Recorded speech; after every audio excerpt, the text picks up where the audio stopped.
Buenos dias. Just sitting here with the waters and reflecting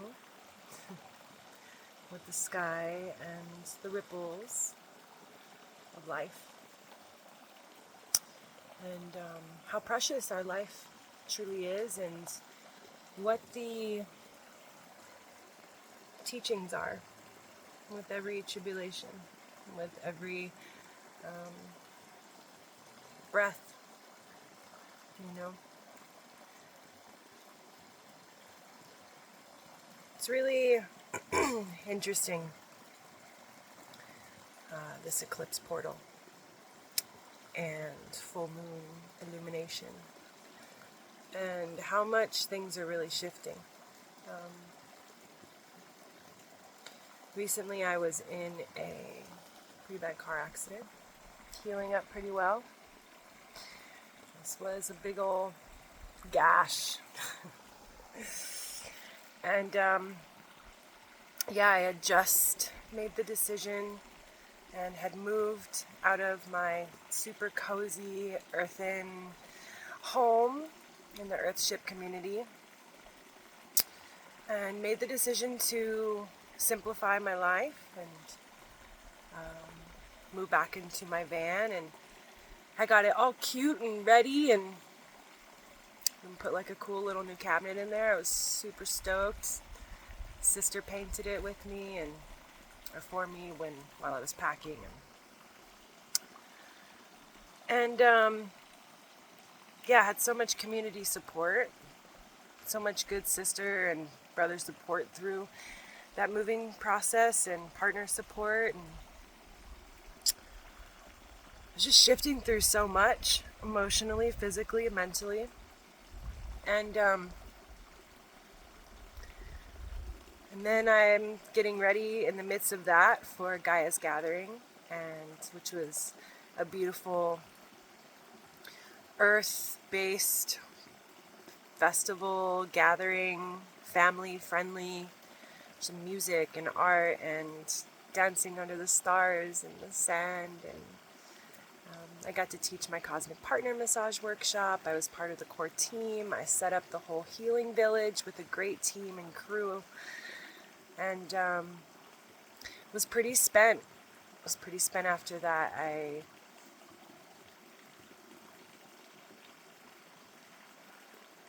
had a lot of teachings in that as well, of like where not to run myself dry.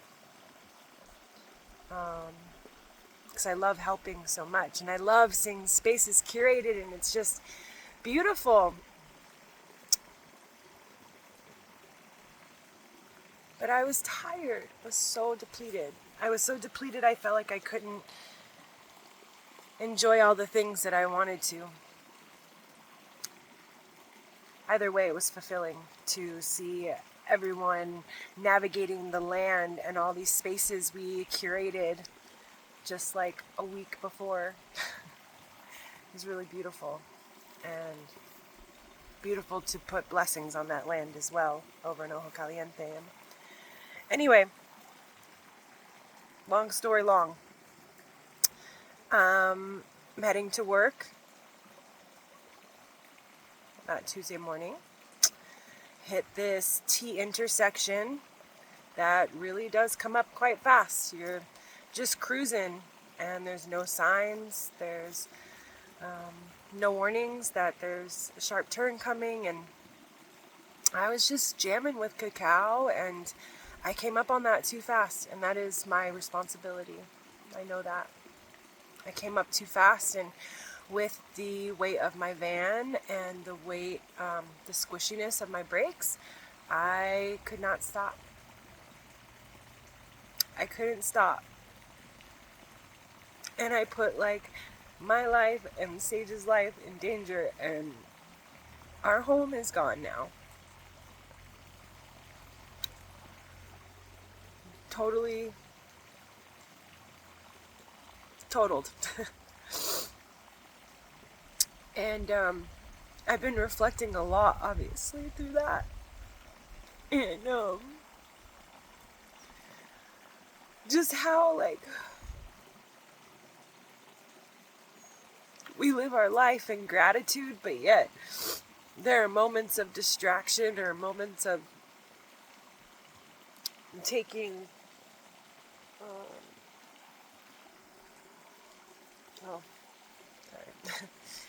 moments of taking these things for granted. The ability to drive, wow, what a blessing. I don't have to walk on foot. And been really sinking into why that happened and what light is coming out of it. And I tell you what, there are some serious angels and protection, and I can't take that for granted either. I can't, make my angels work so hard. My ancestors protected me super hard. They're like, can you not? So, yeah, I ended up going straight through this intersection. Luckily, there was no one else around. And went through this initial ditch. Took down a metal pole, small metal pole. Safe is really smart. And before the major impact, she jumped out the window. I just kind of saw it as a flash, but it all happened so fast.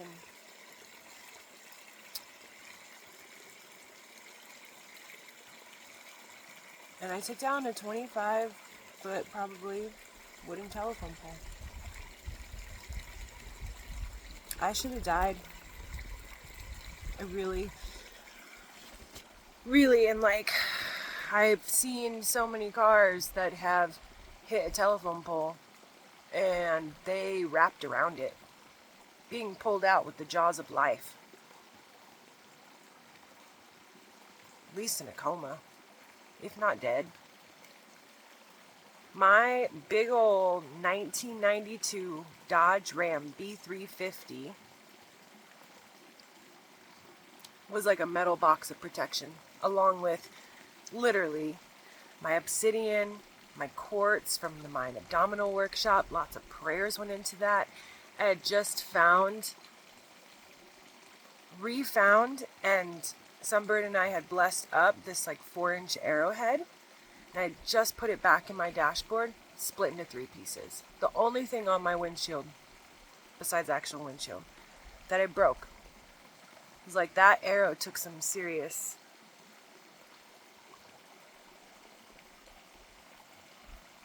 impact for saving my life.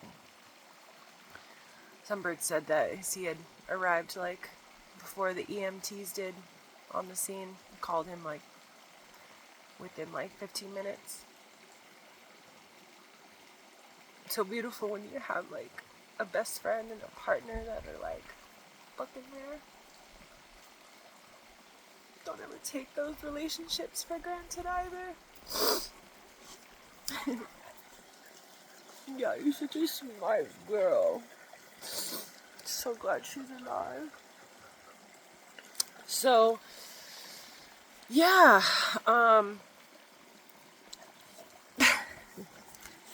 okay.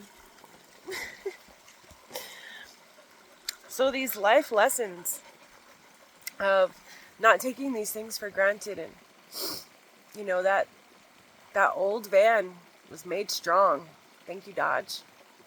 I'm gonna really miss her. She was my elk mansion, and had a bed in there, and had plans to build it out deeper and like really do this one good, because she was truly felt like a mansion. She was big, and I could fit,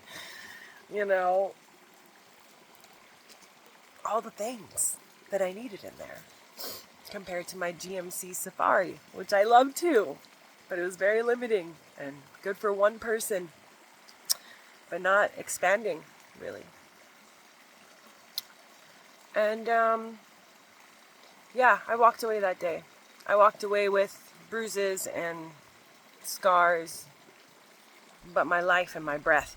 And our breath is, and our life is, and our close relationships are some of the most important things in life. To know that these moments are truly the tests of trust. We can say in the finest hours, like even just the little uncomfortable hours, right? Like, I'm just going to trust in the universe that everything is working for me. It's all in alignment, like. And I believe that to a high degree. But these moments really put that to test, because there's definite reflections where I'm like, I made a choice. I made a choice to somehow get distracted and not see what was right in front of me. And see ahead. And I think that in another timeline I would have died. But in this timeline, I'm learning a big fucking lesson. And that lesson is something that's taking a while to integrate. This was almost 2 weeks ago. And I've been taking the time to rest and to heal and to receive a beautiful amount of support from the community, family, friends. And I really send prayers of gratitude and of safety and sweetness to all those who have shown up for me.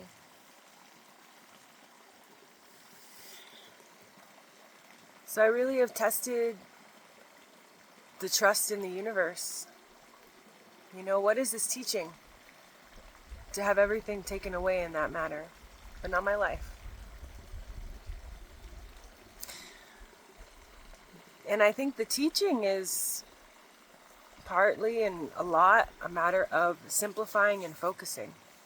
So much of my life I've been do a million different things, you know. I'm working in massage, and I'm working in architecture, and I'm picking up little like landscaping gigs and things like that. And you know, I'm spreading myself thin. I'm moving a lot. And coming to New Mexico, I've been integrating the slowing down, and I've been grounding, and I felt like I was grounded. I felt like I was paying attention, but damn, there's deeper lessons in like, no, deeper. Slow down more, simplify in a smarter way. So annoying. So annoying. Can I just have the things yet? No. Can it just be easeful yet? No. But there's easefulness along the way and in the process, and life is really special. It's really a privilege to walk on this earth at this time, because we are amongst revolutionary times yet again. And we have the choice. We have the choice to focus and hone our energy into a way that curates a collective consciousness that breaks down the old systems that aren't working for us, so we can create new systems for the 7 generations forward. So we can use the medicines, the directions, the elements, spirit to guide for a higher timeline, for a higher frequency, for our children's children's children to navigate in this world. So take care of these feet. Take care of these hands. Take care of this earthly, beautiful vessel in whatever form it may be.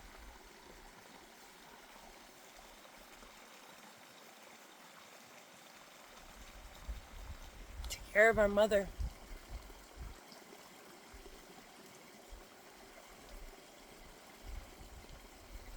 Tend to the plants. Soak in the waters. Clean them. Protect them. And truly walk in gratitude. Breathe in gratitude. This life is so precious.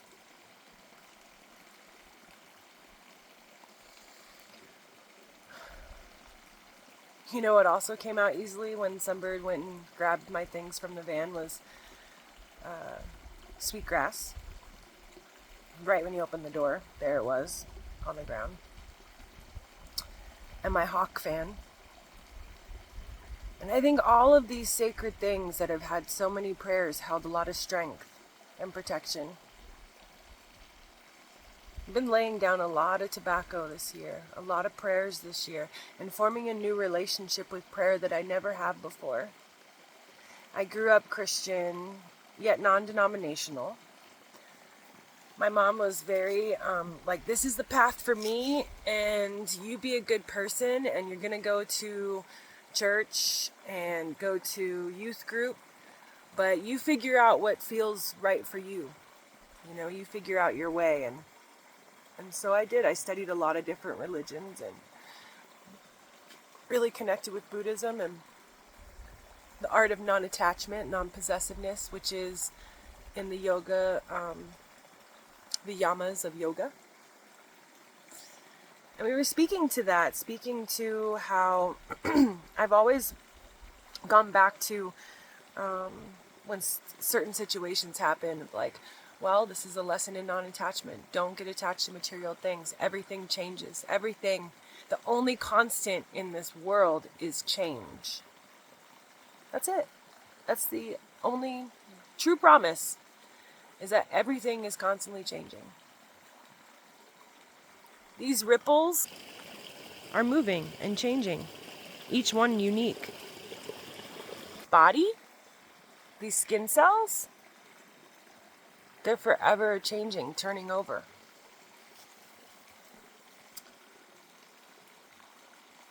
So this art of non-attachment,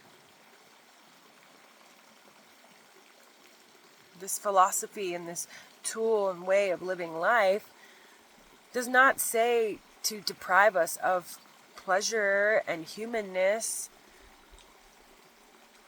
because sometimes material things provide safety, you know, the foundations of safety and security, so we can trust in the universe, so we can break down the humanness that distracts us from the truth and trust. This non-possessiveness is a matter of being okay with the sensations and appreciating and gratitude what these material things or what these relationships bring to us and what we can bring to them, but not depending on them as part of our identity, not depending on them to define us. Right? Money doesn't define us. Our homes don't define us. Our character does. Our character does. And that changes all the time too sometimes. We got a foundational root, usually, as we grow through experience and years on this planet.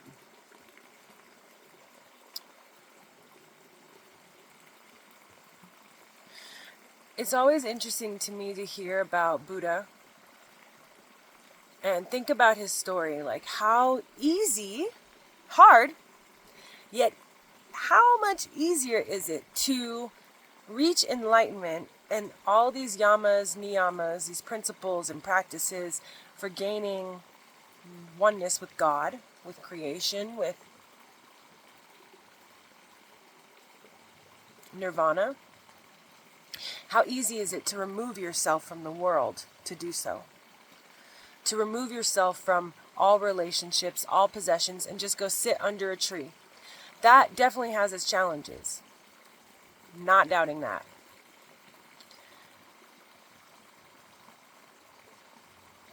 But trying to navigate a world and live in the world, even if we're off grid, we're still participating. And there's still distractions. There's still, different things to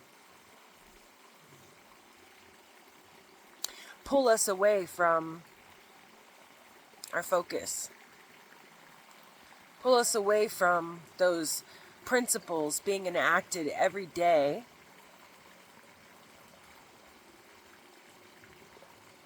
to reach us closer to the highest consciousness, enlightenment, the spiraling journey of consciousness. Always leads back to center. So how easy is it for Buddha to go up and renounce everything, right? And how hard is it, yet how beautiful to have these tools and practices and put them in play in our everyday with all of the attachments that are lurking.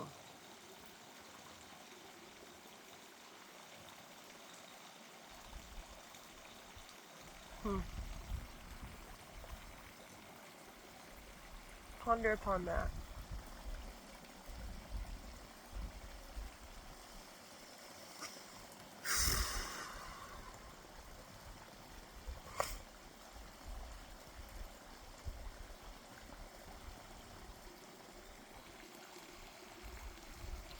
So I come to you today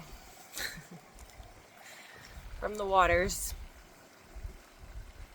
in New Mexico, on this earth, to remind you of the gratitude we must hold for every ripple in life. And not just saying I'm thankful. My uncle Jerry Maynard of the Menominee tribe did a medicine wheel teaching from the Hopi people. And he worked all around the medicine wheel. And he said, you know, one of the slices, one of the parts and pieces is gratitude. And he said, you don't just say you're grateful, you know, you have to live and breathe in gratitude. Walk in gratitude. And I'm like, man, I thought I walk in gratitude. I say I'm thankful to the trees and to the waters and to the earth and to people all the time, to myself. But then there's moments like this accident where I'm like, fuck, I wasn't driving in gratitude, was I? And that hit me deeper. How can we literally walk in gratitude? Keep our focus. Simplify. Be love. Be love. The most powerful medicine in the world is love. It does conquer hate. That's why they put so much fear in media, in, you know, all of the distractions.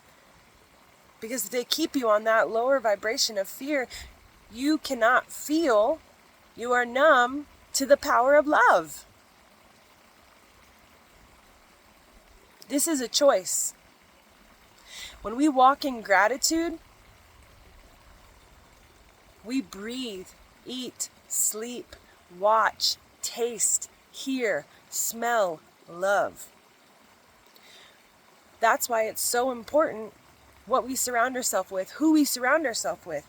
Are we watching things that are of darkness and deceitfulness, and weaving those things into our being in our unconscious mind?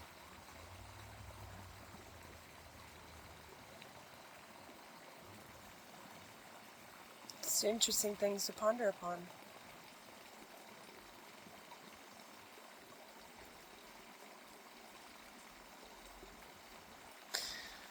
So I am going to do the best I can in this human form to walk in love. In love for myself and forgiveness for destroying my home. One of, there are many. Home is where the heart is, right? Send blessings to those who stand by me, to all those who came before me and all those who will come after me. I lost my home.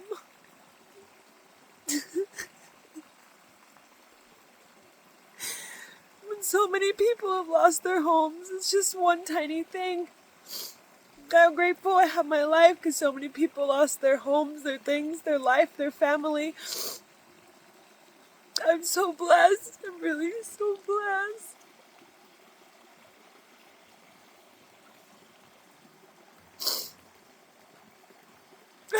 so blessed. I got my CG. She's still alive. I'm sending so much love to Gaza and all of the people of Palestine. I'm so sorry.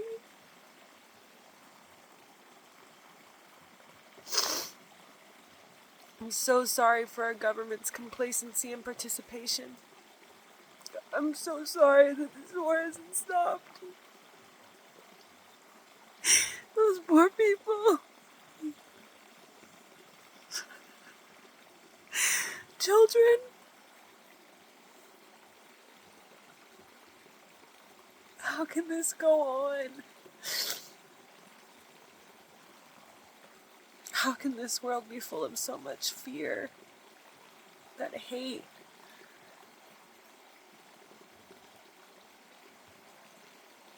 Blinds us from the truth of love, connectedness. When one person is suffering, we are all suffering. And if you are suffering right now, know that you're loved.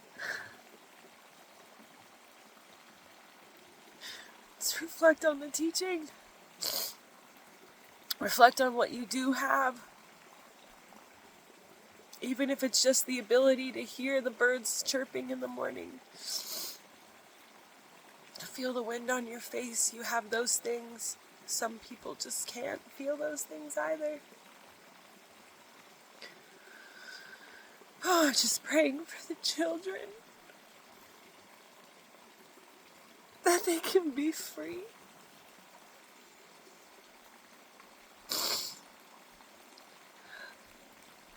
The children and animals in our lands are so sacred. And it's time. It's time to simplify. It's time to focus. It's time to stand up with our voices, our hearts, our walk, our minds, our thoughts. Whenever no one is watching, pay attention. What are you speaking to yourself? Are you stuck in the mind? Or are you in the heart?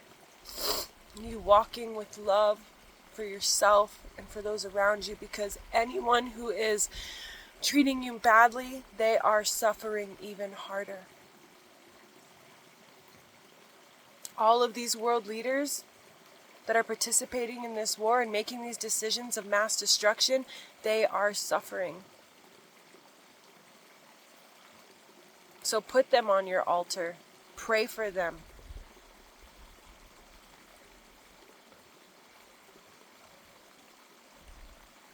Because they are distracted and blinded.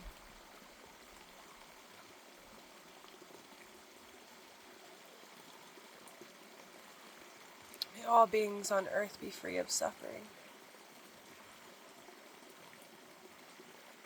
Loka samasta sukhino bhavantu.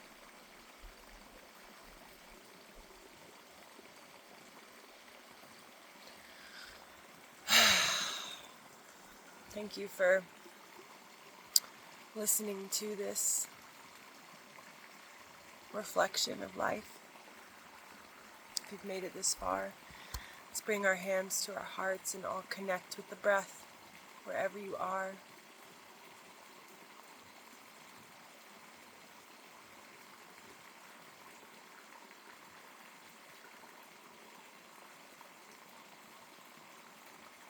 Feel your heart beating.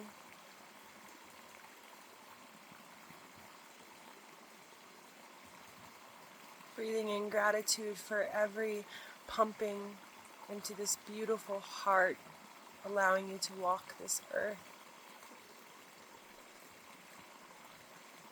With every beat, it gets stronger. Every breath, you grow deeper in relation to the heartbeat of Mother Earth.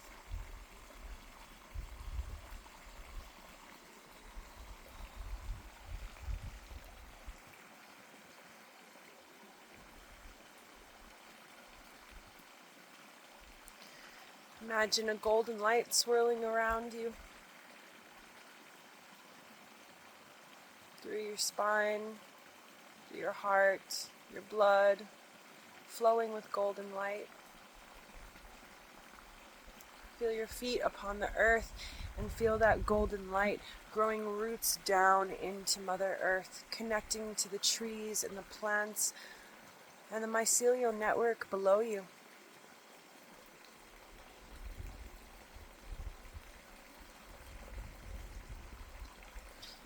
Now feel that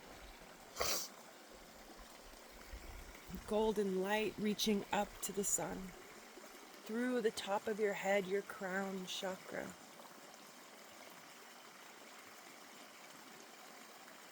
Feel that golden light just beaming up through the sky, around the clouds, connecting to the birds flying, the bugs pollinating.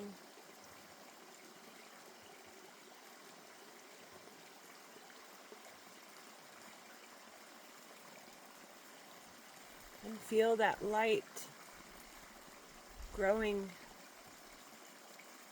circling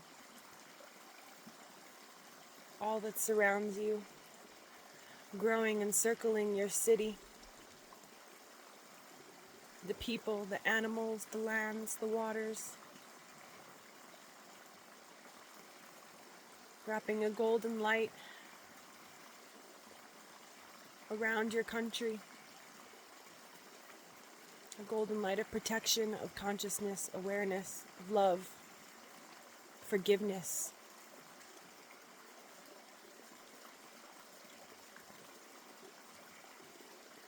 Now expand that golden light to swirl around our earth.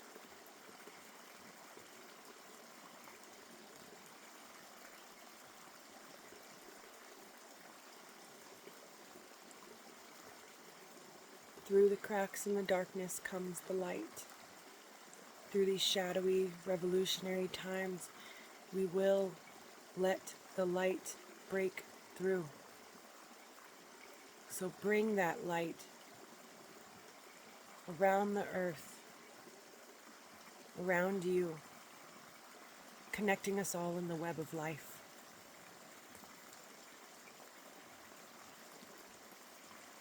And when everything feels overwhelming, know that this visualization, this light, can expand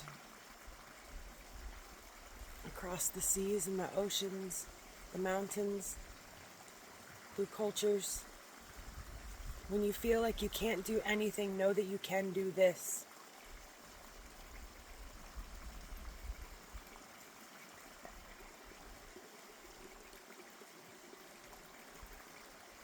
Know that you're beautiful. And you don't need validation to tell you and remind you, you are important in this web of life. You are a light node in this web of life. So tend to your body, tend to your community, and tend to your purpose.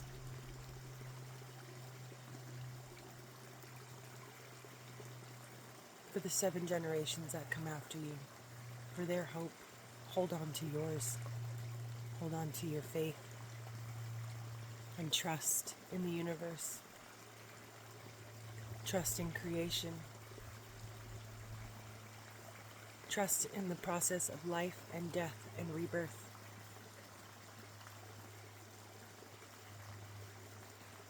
I love you.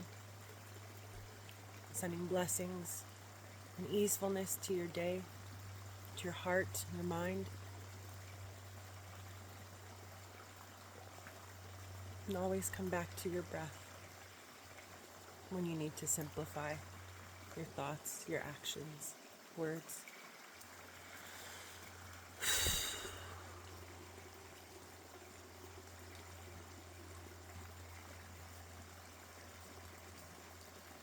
And always come back to giving thanks to this earth, this mother, Gaia, for holding us, for all of the sweet nectars and all the medicines that surround us. Feed us, knowing that we feed them with every exhale. Life is about reciprocity.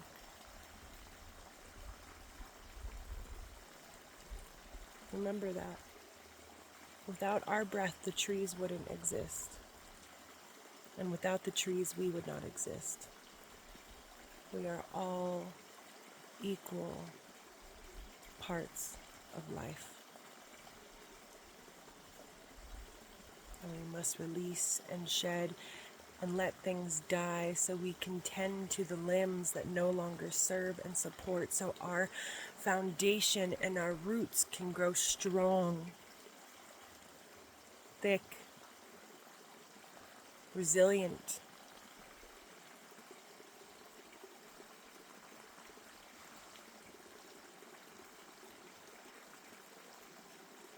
I love you. Bless you. Bless all those who've come before you, all those who come after you, and all those who walk beside you. Gracias, gracias, gracias.